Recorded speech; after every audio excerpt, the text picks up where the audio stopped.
Welcome dear student, आपके अपने YouTube channel zoology with Ankita ma'am पर आप सभी का स्वागत है। स्टूडेंट, हम जो पढ़ रहे थे, हम फर्टिलाइजेशन तक के लेक्चर को पढ़ लिया था। इससे आगे हमारा जो टॉपिक आने वाला है वो है पार्थेनोजेनेसिस, जैसा कि आपको हेडिंग में दिख रहा है।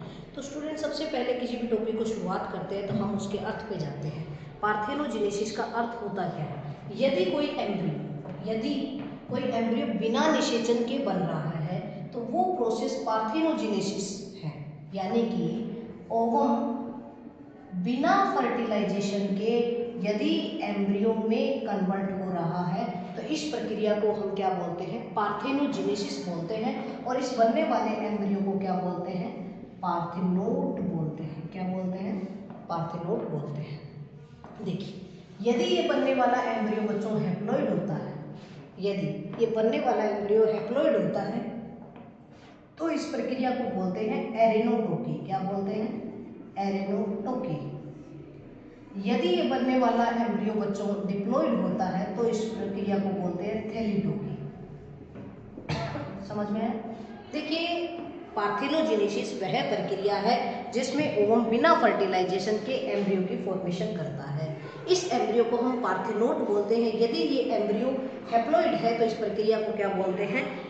एरेनोटोकी बोलते हैं। यदि ये एम्ब्रियो डिप्लॉइड है तो इस प्रक्रिया को हम क्या बोलते हैं? थैलीटोकी बोलते हैं। एरेनोटोकी के उदाहरण मैं आपको बताऊं तो एक तो क्या हो गया? हनी बी हो गई, वेस्प हो गया, टिक्स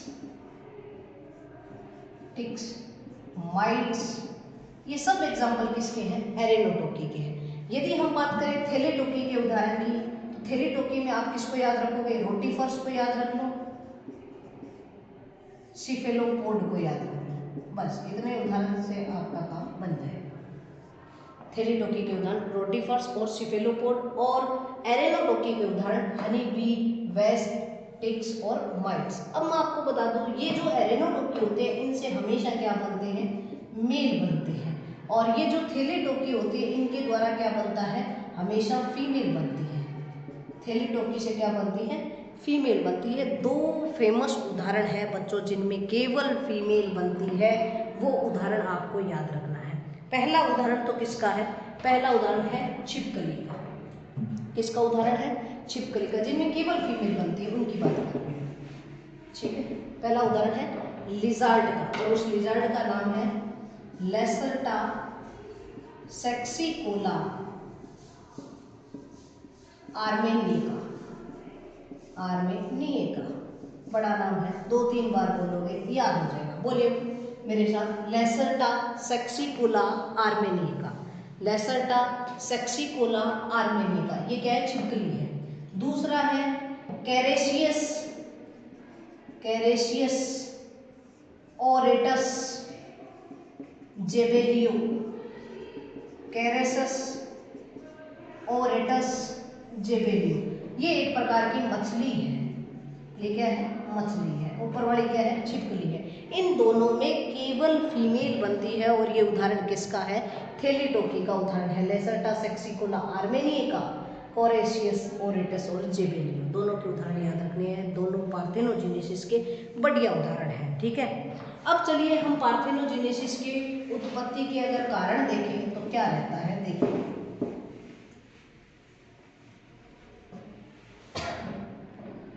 इसके अंदर बच्चों क्या होता है? एक तो नेचुरल कारण है, एक तो क्या है?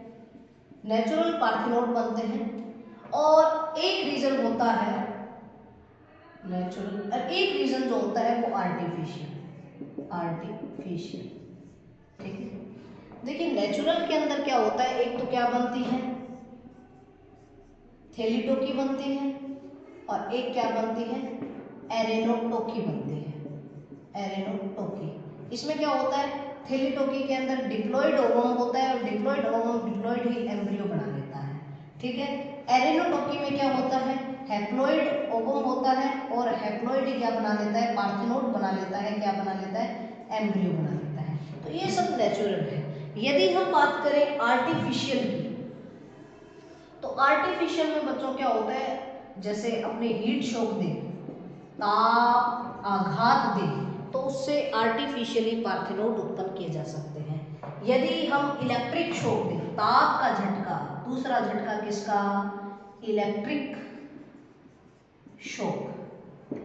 दूसरा शॉक किसका थे? Electric shock. किसका झटका? इलेक्ट्रिक झटका। तीसरा बहुत ही फेमस उदाहरण है, यदि हम फ्रॉग के ओवम को निर्जमीकृत सुई से आरबीसी जो ब्लड है उसको प्रवेश करवाकर हम उसमें आर्टिफिशियली क्या कर सकते हैं? पार्थेनोजेनेसिस करवा सकते हैं। यानी कि फ्रॉग के अंदर क्या है?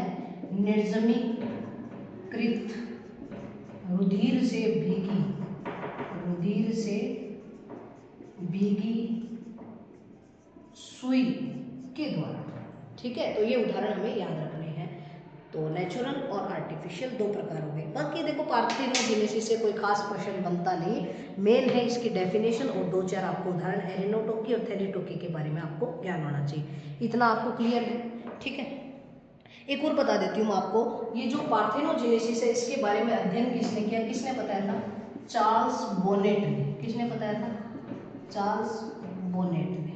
ठीक है, तो ये भी आप याद रखें, चार्ल्स बोनेट ने इसके बारे में बताया। चलिए इससे आगे बात करते हैं।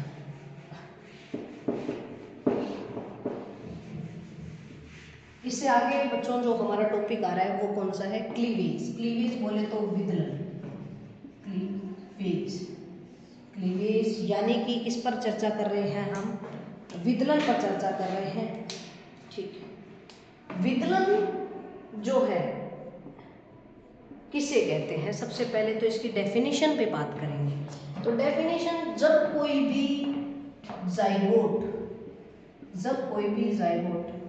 माइटोटिक डिवीजन करता है और माइटोटिक डिवीजन के द्वारा वह मल्टी सेलुलर होता है। क्या होता है? मल्टी सेलुलर होता है। तो इस प्रक्रिया को हम क्या बोलते हैं? क्लीवेज बोलते हैं। क्या? कि देखिए, विदलन वह प्रक्रिया है जिसके अंदर एक सेल वाला जाइगोट बहुकोशिकीय अवस्था प्राप्त करता है। एक कोशिकीय जाइगोट क्या करता है? बहुकोशिकीय अवस्था प्राप्त करता है। क्लियर? नेक्स्ट देखिए, इसके बारे में पढ़ा किसने? क्लीवेज के बारे में जिस वैज्ञानिक ने पढ़ा वो था स्वयंब्रम। कौन था? स्वयंब्रम। और स्वयंब्रम ने इसका किसमें अध्ययन किया? मेंढक के अंडे में, मेंढक के एग के अंदर इसका अध्ययन किया। एक बात, क्लीवेज जो शब्द है या क्लीवेज के बारे में जो अध्ययन किया सबसे पहले किसने किया? वो है वॉन बेयर। और वॉन बेयर को तो आप सभी जानते ही होंगे। वॉन बेयर वो है जो father of modern development biology कहलाता है, वॉन बेयर।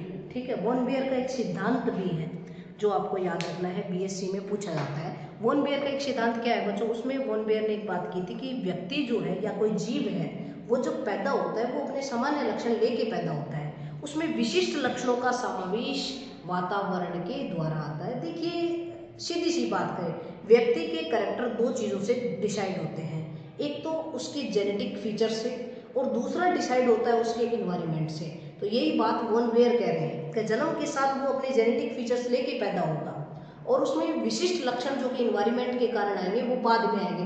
और ये थ्योरी इनकी गजब थी, अपने आप में बढ़िया थ्योरी है जो आज भी किसी भी जीव पर लागू होती है। तो इस कारण वॉन बेयर को फादर ऑफ मॉडर्न एम्ब्रियोलॉजी या father of modern development biology कहा जाता है।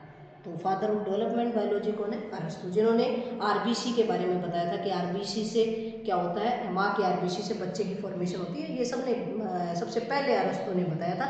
इस कारण अरस्तु को जो है फादर ऑफ एम्ब्रियोलॉजी या डेवलपमेंट बायोलॉजी कहा जाता है। ठीक है, यहाँ तक क्लियर? देखिए हुआ क्या,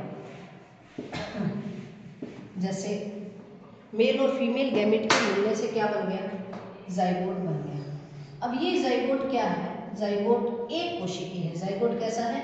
एक कोशिकीय है और डिप्लॉइड है। ठीक है, अब बच्चों इनमें क्या होगा? माइटोसिस डिवीजन होगा, और यानी कि माइटोसिस जो डिवीजन होता है उसको क्या बोलते हैं? क्लीवेज बोलते हैं। यहाँ जो हो रहा है जाइगोट में जो हो रहा है उसको। ठीक है, अब क्या होगा बच्चों? ये इस तरह बहुत सारी कोशिकाएं बनाएगा डिवीजन के द्वारा, और डिवीजन के द्वारा बहुत सारी कोशिकाएं बनाकर मान लीजिए ये 1 से 2 हुआ, 2 से 3 हुआ, 3 से 4 हुआ, 4 से n, इस तरह मतलब 1 से 2, 2 से 4, 4 से 8, 8 से 16, इस तरह इसने क्या किया, डिवीजन किया।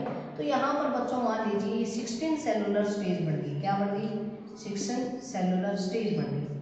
तो ये जो 16 सेलुलर स्टेज है, जो कि एकदम सॉलिड बॉल के समान है, जिसमें किसी प्रकार की कोई कैविटी नहीं है, इस स्ट्रक्चर को बोलते हैं हम मोरूला। क्या बोलते हैं, मोरूला। अब मैं आपको मोरूला की कहानी बताती हूँ। देखो मोरूला जो शब्द है वो, इस मोरूला में आपको ये दाने दाने से दिख रहे हैं, यानी कि जो इसकी ब्लास्टोमियर्स है वो लाइक ऐसे लगते हैं जैसे छोटे छोटे दाने से हो।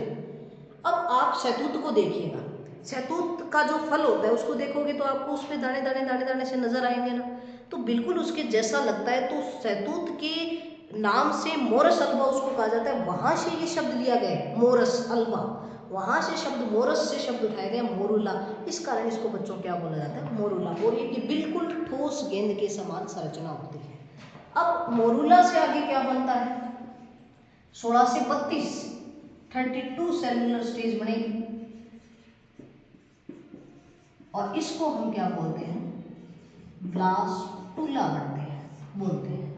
यानी कि विदलन वह प्रक्रिया है, क्लीवेज वह प्रक्रिया है जिसमें एक कोशिकीय जो जाइगोट होता है वो डिवीजन करता है, और वो किस में बदलता है, मोरूला में बदलता है। मोरूला से किस में बदलता है, ब्लास्टूला में बदलता है। यानी कि बार बार विभाजन होना और संख्या ब्लास्टोमियर्स की बढ़ना, ये घटना क्या है, ये क्लीवेज है। और क्लीवेज को एक अन्य नाम सेलुलेशन से भी जाना जाता है, क्योंकि इसमें सेल्स की संख्या इंक्रीज होती है। आई बात समझ में, यानी कि कोशिकाओं की संख्या इंक्रीज होती है, इस कारण इसको क्या बोलते हैं, सेलुलेशन के नाम से भी जाना जाता है। अब आगे मैं आपको बता दूं एक खास बात बताती हूँ, ये जो ब्लास्टूला है, इस ब्लास्टूला का साइज और इस जाइगोट का साइज बराबर होता है। यानी कि ब्लास्टूला का जो साइज होगा बराबर किसके होगा, जाइगोट के साइज का। तो आप कहोगे कि मैडम इसमें तो कोशिकाएं एक ही थी, इसमें बहुत सारी कोशिकाएं बढ़ गई, फिर भी साइज बराबर कैसे है। तो मैं बता दूं, नंबर ऑफ सेल इंक्रीज हो रहा है, सिर्फ नंबर ऑफ सेल इंक्रीज हो रहा है, साइज इंक्रीज नहीं हो रहा है। ये जो सेल्स बन रही है छोटी छोटी बन रही है, ठीक है। तो इस कारण ये जो डिवीजन है, ये डिवीजन उसके साइज को चेंज नहीं करता, साइज वही रहेगा, लेकिन इसमें नंबर ऑफ सेल्स जो है वो इंक्रीज हो जाएगी, 16 बनेगी, 16 से 32 बनेगी, आगे 32 से और बढ़ेगी। तो इस तरह ये डिवीजन जो है वो चलता रहता है। इसको क्या बोलते हैं, क्लीवेज बोलते हैं। इस क्लीवेज के द्वारा किसका निर्माण हुआ है, ब्लास्टूला का निर्माण हुआ है। ब्लास्टूला में एक जैसे एक खास बात हो रही है, ये तो ठोस है, और ये जो ब्लास्टूला है ये क्या है, खोखला है, होलो है।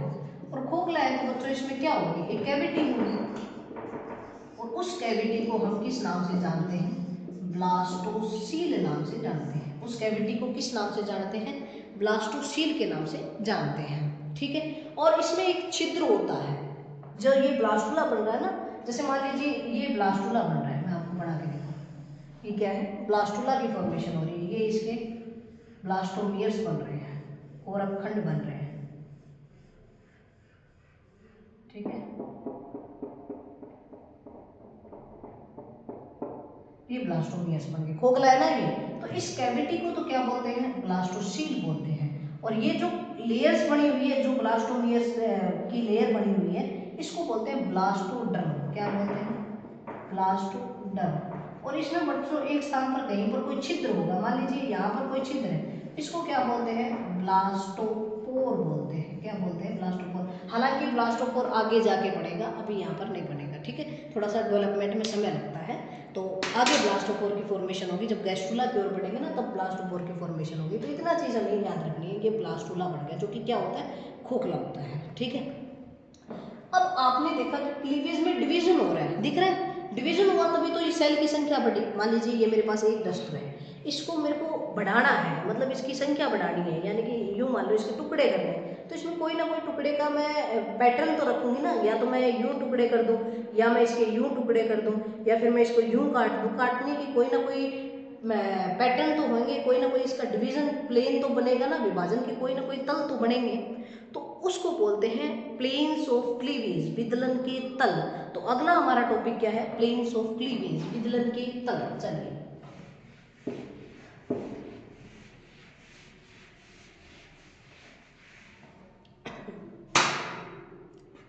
प्लेन्स ऑफ क्लीवेज, विदलन के तल, प्लेन्स ऑफ क्लीवेज। ज़्यादा कुछ याद नहीं रखना, क्लीवेज के प्लेन्स आपको याद करने हैं, तो आप एक चीज़ याद कर लो कि आपसे कोई पूछ रहा है कि आप कैसे हो, तो आपने जवाब दिया I am well. I am well नहीं लिखना, आपको लिखना है एम वेल। वेल में भी डब्ल्यू नहीं लिखना, VEL लिखना है। क्या लिखना है? VEL। इससे आपको क्या याद हो जाएंगे? प्लेन्स ऑफ क्लीवेज याद हो जाएंगे। एम वेल, एम का मतलब होता है बच्चों मेरीडियोनल। मेरीडियोनल, एम का मतलब यहाँ पर क्या लेना है? मेरीडियोनल लेना है। वी का मतलब यहाँ पर लेना है वर्टिकल। वी का मतलब क्या लेना है? वर्टिकल लेना है। ई का मतलब लेना है इक्वाटोरियल। ई का मतलब क्या लेना है? इक्वाटोरियल। एल का मतलब लेना है हमें लैटिट्यूडिनल। ठीक है, इस तरह हमें ये चारों नाम के अर्थ ले लेने हैं। देखो मेरीडियोनल का मतलब होता है रेखांकित विदलन, रेखांकित तल विदलन का। जैसे मान लीजिए ये कोई जाइगोट है और इस जाइगोट को आपको डिवीजन करना है, तो इस प्रकार से ये देखो, ये जो कोई क्लीवेज होता है ना, ये जो ब्लास्टुला हो, ये क्या बोलते हैं इसको? जाइगोट। इस जाइगोट का ये जो ऊपर वाला साइड होता है इसको बोलते हैं एनिमल पोल, और जो नीचे वाला साइड होता है इसको हम बोलते हैं वेजेटेटिव पोल या फिर काइक पोल। ठीक है, अब इसमें से ये इसका बीच का सेंटर पॉइंट हो गया। यदि कोई रेखा सेंटर पॉइंट, यदि कोई प्लेन्स या तल सेंटर पॉइंट से गुजरता हुआ इस प्रकार काट रहा है, तो वो कौन सा क्लीवेज प्लेन है? वो मेरीडियोनल है। किस प्रकार का है? मेरीडियोनल। अगला हम बात करें वर्टिकल की। अगला बात करें वर्टिकल की, तो वर्टिकल में बच्चों यहाँ बीच में से सेंटर पॉइंट से नहीं गुजरेगा, इसके पैरेलल जाएगा, समानांतर जाएगा, यहाँ से जाएगा। इस प्रकार का जो डिवीजन प्लेन होता है वो कौन सा है? वर्टिकल है। क्या है? वर्टिकल। तीसरा अगर हम बात करें इक्वाटोरियल की, इक्वाटोरियल का हिंदी अर्थ होता है भूमध्य। ये लीजिए भूमि के मध्य से, यानी कि जो हमारा जाइगोट है उसके बीच से जो विभाजन हो रहा है वो कौन सा है? इक्वाटोरियल। अब इक्वाटोरियल के समानांतर होगा लैटिट्यूडिनल, इस प्रकार से, ये लीजिए। ठीक है, तो इस प्रकार से ये क्लीवेज के प्लेन होते हैं, जो तल होते हैं वो हमें याद हो जाएंगे। क्या याद रखना है आपको? Am well, MVEL। अब हमें इनके उदाहरण याद रखने हैं, कौन कौन सा विदलन किस में कैसे हो। एक एक दो दो उदाहरण तो देखो, आप BSc का पेपर दोगे तो आपको उदाहरण लिखने पड़ेंगे। बिना उदाहरण अगर आप लिखोगे तो कुछ ना कुछ आपकी कॉपी में रटा रटाई बातें आएगी, तो पता चल जाएगा कि विद्यार्थी ने कितना गहन अध्ययन किया है। तो इसलिए हमें कुछ ना कुछ उदाहरण याद करने पड़ेंगे। आपका वैसे भी 4-5 वीडियो के माध्यम से बहुत सारी चीज़ें मैं आपको याद करवा रही हूँ, आप उतना याद कर लोगे। 1 वीक सीरीज से बहुत ज़्यादा बेटर है कि आप ये ऑथेंटिक बढ़िया ज्ञान लो। ठीक है, जिसमें पूरी चीज़ें आपको बढ़िया तरीके से बताई जा रही हैं। ठीक है, मेरीडियोनल में देखो इक्वाटोरियल याद करवा देती हूँ। इक्वाटोरियल में आप कुछ मत याद करो, आप सीधा सीधा मानव में जो क्लीवेज हो रहा है ना वो याद करो। ह्यूमन के अंदर जो क्लीवेज होता है वो भूमध्य वाला हो रहा है, जैसे इक्वाटोरियल हो रहा है। ठीक है, याद रह जाएगा। मेरीडियोनल में आप याद रख लो, एक तो फ्रॉग, एक याद कर लो आप चिक, मुर्गी। इनका पहला और दूसरा, इन दोनों का पहला डिवीजन और दूसरा डिवीजन, पहला विभाजन और इनका कौन सा विभाजन? दूसरा डिवीजन कैसा होता है? मेरीडियोनल होता है। कैसा होता है? मेरीडियोनल। वर्टिकल में आप याद कर लो, एक तो किसका यहाँ दिख रहा है ना आपको? ठीक है, एक तो आप रैबिट का याद कर लो, किसका याद कर लो? रैबिट का। और रैबिट के साथ साथ आप याद कर लो फ्रॉग का। इनका चौथा जो डिवीजन होता है वो कौन सा होता है? वर्टिकल होता है। ठीक है, इक्वाटोरियल में आपको मैंने मनुष्य को याद करवाई दिया। लैटिट्यूडिनल में आप याद कर लो किसका? चिक, इसका चिक का रहने दो, आप इसका याद कर लो फ्रॉग का। फ्रॉग का चौथा किया था ना यहाँ पे फ्रॉग का तीसरा जो डिवीजन होता है वो कैसा होता है? लैटिट्यूडिनल होता है। याद हो गए? देखिए मेरीडियोनल बीच में से सेंटर में से गुजरती हुई रेखा है, यानी कि इसका उदाहरण है फ्रॉग और चिक। मुर्गी का और मेंढक का पहला दूसरा डिवीजन प्लेन जो होता है वो ऐसा होता है। वर्टिकल में बात करोगे आप रैबिट की और फ्रॉग की, रैबिट और फ्रॉग का चौथा डिवीजन किसका होगा? कैसा होगा? वर्टिकल होगा। इक्वाटोरियल में आपको मानव याद रख लेना है, और लैटिट्यूडिनल में आपको किसका याद रखना है? फ्रॉग, मेंढक का जो तीसरा डिवीजन प्लेन होता है वो कैसा होता है? लैटिट्यूडिनल होता है। यहाँ तक आपको याद हो गए होंगे। ये मैटर आप स्क्रीनशॉट ले लें या उतार लें, मैं आपका अगला टॉपिक देखती हूँ, कौन सा टॉपिक आपको आगे बताना है। ठीक है, हाँ जी, ये बता दिया आपको। नेक्स्ट आपको बताना है पैटर्न्स।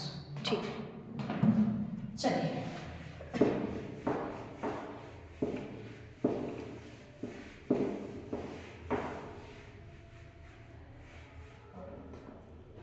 अगला टॉपिक है बच्चों आप हमारे पैटर्न्स ऑफ क्लीवेज।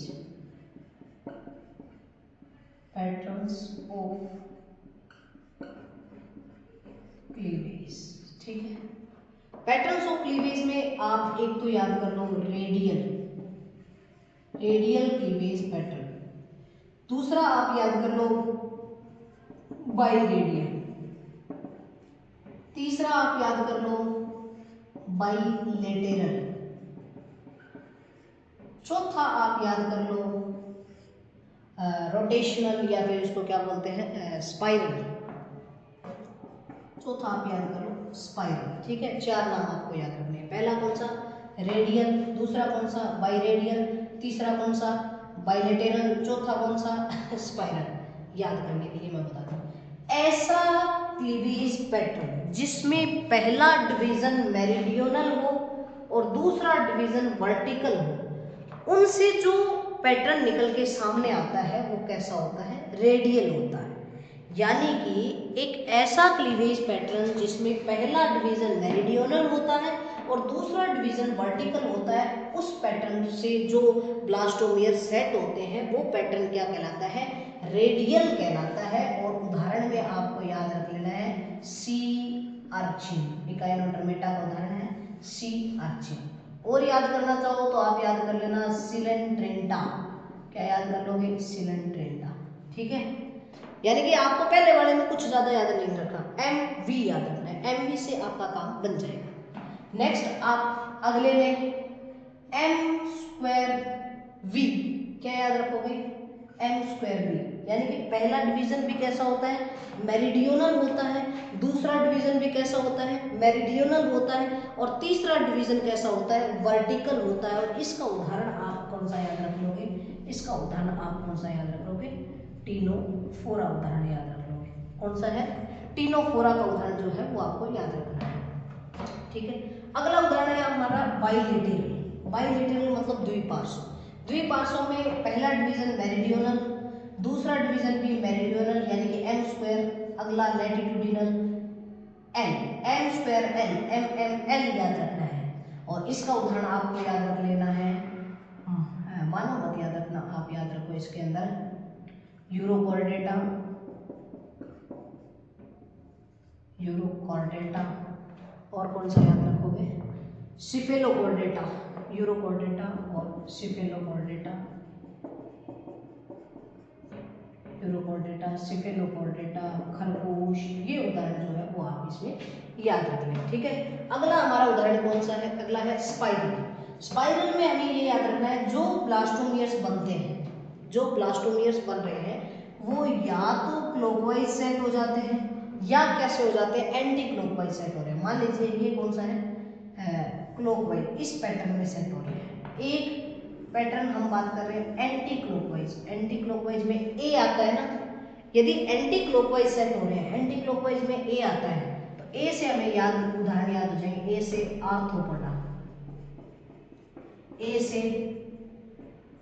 एस के हेलमेंथीज, आर्थ्रोपोडा एस के हेलमेंथीज। तो ये उदाहरण हमें किस में याद रखने हैं, ए वाले में याद रखने हैं। स्पाइरल में आप याद रख लेना मोलस्का, स्पाइरल जो क्लॉकवाइज स्पाइरल है ये क्लॉकवाइज है, और ये बच्चों का सा है anti clockwise, anti clockwise. Anti clockwise में आर्थ्रोपोडा एस के हेलमेंथीज याद रख लोगे, और जो क्लॉकवाइज है उसमें आप क्या याद रख लोगे, मोलस्का याद रख लोगे। तो ये इस तरह हमारे क्या तैयार हो जाएंगे, प्लेन्स ऑफ क्लीवेज। और यहाँ से ये परिभाषा आप सोचोगे कैसे लिखेंगे, तो ऐसा क्लीवेज पैटर्न जिसमें पहला डिवीजन मेरिडियनल होता है, दूसरा वर्टिकल होता है, वो रेडियल क्लीवेज पैटर्न कहलाता है। ऐसा क्लीवेज पैटर्न जिसमें पहले दो विभाजन मेरिडियनल होते हैं, अगला कैसा होता है, वर्टिकल होता है, वो बाई रेडियल होता है। ऐसा क्लीवेज पैटर्न जिसमें दो प्रथम विभाजन मेरिडियनल, अगला लैटिट्यूडिनल होता है, तो वो कैसा होता है, वो बाइलेटरल होता है। अगर हम ऐसा विभाजन बात करें जिसमें बनने वाले ब्लास्टोमियर्स क्लॉकवाइज या एंटी क्लॉकवाइज सेट हो जाते हैं तो वो कैसा होता है, यानी कि घूम जाते हैं, तो वो कौन सा होता है, स्पाइरल क्लीवेज पैटर्न होता है। इसमें एंटी क्लॉकवाइज में आर्थ्रोपोडा स्केलेमेंथिस ए से याद रख लोगे, और क्लॉकवाइज में आप कौन सा याद रख लोगे, मोलस्का याद कर लोगे। चलिए आगे बढ़ते हैं। अब स्क्रीनशॉट ले लीजिए, तब तक मैं आपके आगे का जो टॉपिक रहता है वो देख लेते हैं क्या पढ़ाना है।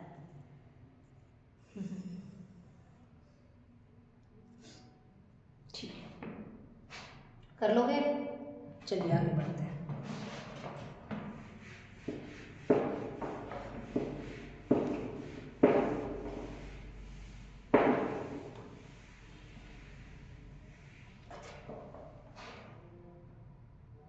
एक शब्द आता है, आप कई बार पढ़ते हो, समान पूर्णभंजी होलोब्लास्टिक।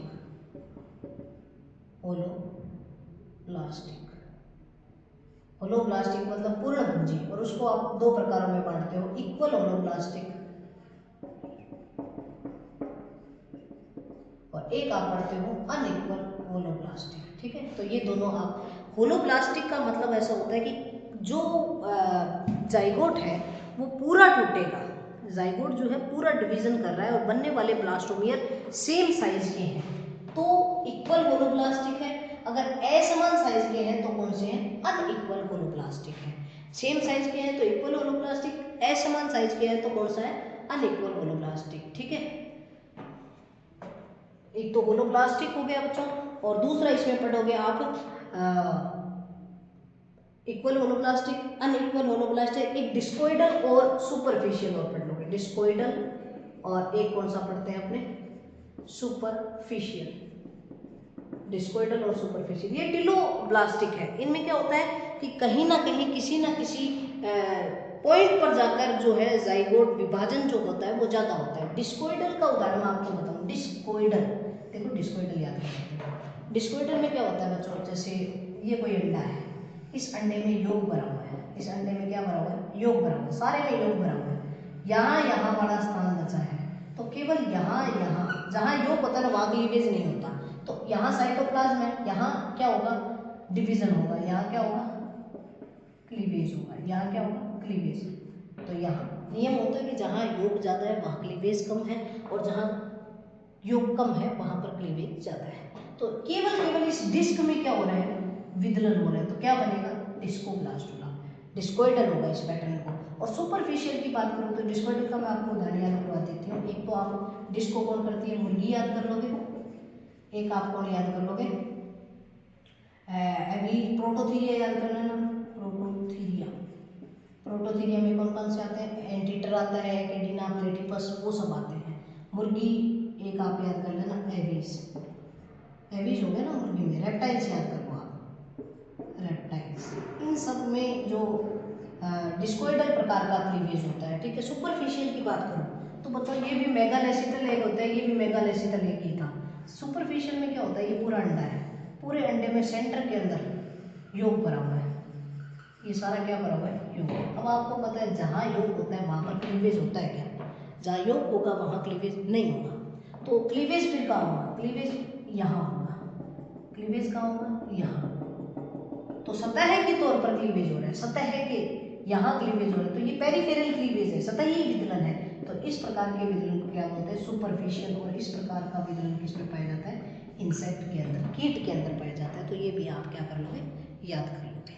ठीक है, यानी कि होलोब्लास्टिक में तो पूरा टूटता है। होलोब्लास्टिक के उदाहरण, जिनके अंडों में पित्तक की मात्रा कम होती है वो सारे होलोब्लास्टिक के उदाहरण हैं, और जिनके अंडों में पित्तक की मात्रा ज़्यादा होती है वो डिस्कोइडल और सुपरफिशियल प्रकार के होते हैं। कर लोगे, चलिए। अब आपको बच्चों मैं टाइप्स ऑफ ब्लास्टुला याद करवा देती हूँ। क्लीवेज के द्वारा क्या बनेंगे, ब्लास्टुला बनेंगे ना, तो उस ब्लास्टुला के टाइप्स याद कर लेते हैं हमने। टाइप्स ऑफ ब्लास्टुला कई प्रकार है। देखिए पहला है शीलोब्लास्टुला, पहला कौन सा है, शीलोब्लास्टुला। दूसरा है स्टीरियोब्लास्टुला, स्टीरियोब्लास्टुला। फिर है एम्फीब्लास्टुला, एम्फीब्लास्टुला। ब्लास्टुला। अगला है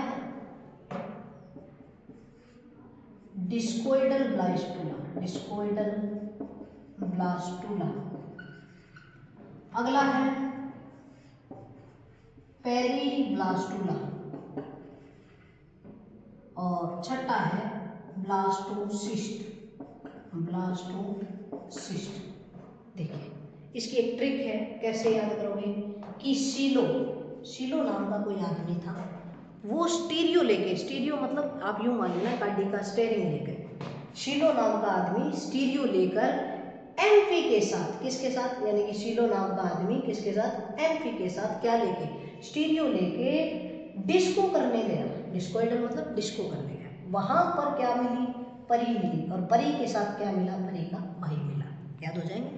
देखिए क्या हुआ, सीलो नाम का बंदा सीलोब्लास्टुला, स्टीरियो लेकर स्टीरियोब्लास्टुला, एम्फी के साथ एम्फीब्लास्टुला, डिस्को करने गया डिस्कोइडल ब्लास्टुला। वहां पर क्या मिली, परी मिली, पेरीब्लास्टुला। परी के साथ क्या मिला, परी का भाई मिला, तो ब्लास्टोसिस्ट। ठीक है भाई, ब्लास्टोसिस्ट। तो याद हो गया सारे ब्लास्टुला के प्रकार, हमें जो है वो 6 के 6 याद हो गए। पहला है सीलोब्लास्टुला, से सीलोब्लास्टुला, से सी अर्चिन, सी अर्चिन याद रख लेना, और कुछ याद मत रखना, सी अर्चिन। ठीक है। स्टीरियोब्लास्टुला, स्टीरियोब्लास्टुला जो है स्टीयरिंग लेकर गया, पहले मैं सरल सरल याद करवा देती हूँ आपको। सीलोब्लास्टुला सी अर्चिन, एम्फीब्लास्टुला, स्टीरियोब्लास्टुला को वैसे कहते हैं धन कोरक हिंदी में, इससे आपको याद हो जाएगा, धन कोरक कहते हैं, और धन मतलब मोल, तो मोलस का याद रख लेना आपको बहुत है, मोलस का। और एक इकाइनोडर्मेटा, एनेलिडा, एनेलिडा। दूसरा उदाहरण कौन सा होता है, एनेलिडा। ठीक है, कर लोगे। नेक्स्ट देखिए एम्फी मतलब, जैसे मान लीजिए ये कोई ब्लास्टुला था, यहाँ पर योग भरा हुआ है, और यहाँ पर क्या हो रहा है, क्लीवेज हो रहा है, यहाँ पर क्या हो रहा है, क्लीवेज हो रहा है, दो साइड बन रही है, एक ऊपर की ओर बन रही है, एक नीचे की ओर बन रही है, एपीब्लास्ट, एक बन रही है हाइपोब्लास्ट। ठीक है, इस प्रकार का जो ब्लास्टुला होता है वो क्या होता है, एम्फीब्लास्टुला होता है। और एम्फीब्लास्टुला का उदाहरण आपको याद रखना है मेंढक, फ्रोग, क्या याद रखना है, फ्रोग, एम्फीबिया। और फ्रोग को एक स्पेशल प्रकार की मछली पसंद है जिसको बोलते हैं डिप्नोई मछलियाँ। और उदाहरण कौन सा हो गया जिसका, डिप्नोई, डिप्नोई फिश। फ्रोग हो गया, डिप्नोई फिश हो गया, एक हो गया सिफेलोपोडेट, साइक्लोस्टोमेटा, साइक्लोस्टोमेटा। साइक्लोस्टोमेटा में आता है चक्राकार मुख वाले प्राणी। कल मैंने बताया था ना पेंट्रामाइजोन, जो समुद्र को छोड़कर नदियों में जाता है जनन करने के लिए और फिर मर जाता है, वही। तो देखो एम्फीब्लास्टुला में मेंढक आता है, और मेंढक को क्या पसंद है, स्पेशल प्रकार की मछलियां पसंद है जिसका नाम है डिप्नोई। और डिप्नोई मछलियां वो मछलियां होती है जिनमें लंग्स और गिल्स दोनों पाए जाते हैं, जैसे लेपिडोसाइरन, प्रोटोपटेरस, लेपिडोसाइरन, प्रोटोपटेरस और नियोसिरोपोडस।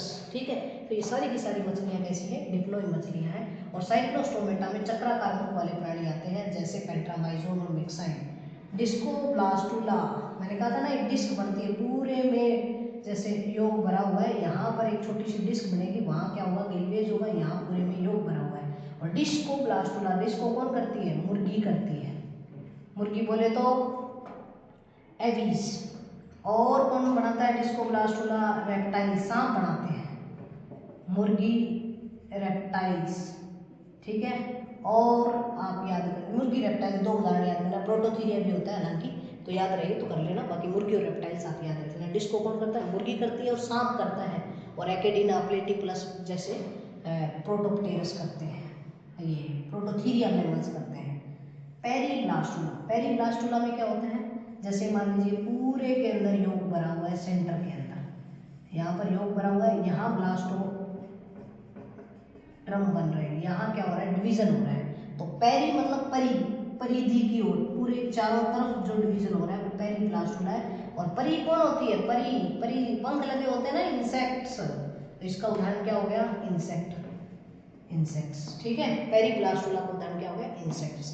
और एक है ब्लास्टोसिस्ट, और ब्लास्टोसिस्ट इसमें बनता है, मनुष्य में बनता है, मानव में बनता है, बस ये उदाहरण याद हो गए याद। ब्लास्टोसिस्ट में क्या होता है, जैसे यूं हो गया इस तरह, ये यहाँ पर एक इनर सेल मास बनता है जिससे एम्ब्रियो की फॉर्मेशन होती है। इनर सेल मास ICM बनता है, इनर सेल मास, और जिससे क्या बनता है एम्ब्रियो की फॉर्मेशन होती है। ट्रोफोब्लास्ट बोलते हैं इसको, ब्लास्टोसिस्ट। तो इस प्रकार का किस में बनता है, मनुष्य में बनता है। तो ये सब किसके प्रकार हैं, टाइप्स ऑफ ब्लास्टुला। ठीक है, कर लोगे आप इतना। चलिए आगे बढ़ते हैं, हटा दूं, चलिए। लास्ट आपका एक टॉपिक यहाँ पर क्लीवेज से रिलेटेड रहा है, विदलन के नियम। क्या रहा है टॉपिक, विदलन के नियम। और विदलन के नियम में मैं आपको बता दूं, एक नियम आपको याद रखना है, महत्वपूर्ण है, बेल्फोर का नियम। बहुत बार बता दिया। बेल्फोर का नियम क्या कहता है कि cleavage inversely proportional to amount of योग की मात्रा के व्युत्क्रमानुपाती है। यानी कि जहां पर योग ज्यादा वहां पर क्लीवेज कम, वहां पर क्लीवेज क्या होगा, कम होगा। बस ये नियम जो है बेल्फोर का नियम है, जो आपको याद रखना है। अगला नियम है फ्लूजर का नियम। किसका नियम, फ्लूजर का नियम। और फ्लूजर कहता है जहां पर प्रतिरोध रेसिस्टेंस कम होता है वहां पर स्पिंडल फाइबर बनते हैं, वहां पर तर्कु तंतु बनते हैं। ठीक है, यानी कि जब हम बात करें किसकी, जब हम ब्लास्टुला की या फिर जिसके अंदर जाइगोट की बात करें, तो उस जाइगोट के अंदर जब डिवीजन होगा तो जहां पर साइटोप्लाज्म कम होगा, जहां पर साइटोप्लाज्म कम होगा वहां पर क्या बनेंगे, तर्कु तंतु बनेंगे। जहां पर प्रतिरोध कम होगा वहां पर क्या बनेंगे, तर्कु तंतु बनेंगे। ठीक है, तीसरा नियम है सैक का नियम, सैक्स लॉ। सैक का नियम, सैक क्या कहता है कि दो टुकड़ों में ये नियम को कहता है। पहला नियम क्या, पेरेंट सेल से क्या बनती है, दो डॉटर सेल बनती है। एक नियम तो ये कहता है। दूसरा ये कहता है कि प्रत्येक क्लीवेज पैटर्न जब डिसाइड होता है तो पहला जो डिवीजन होता है, दूसरा डिवीजन उसके समकोण पर होता है।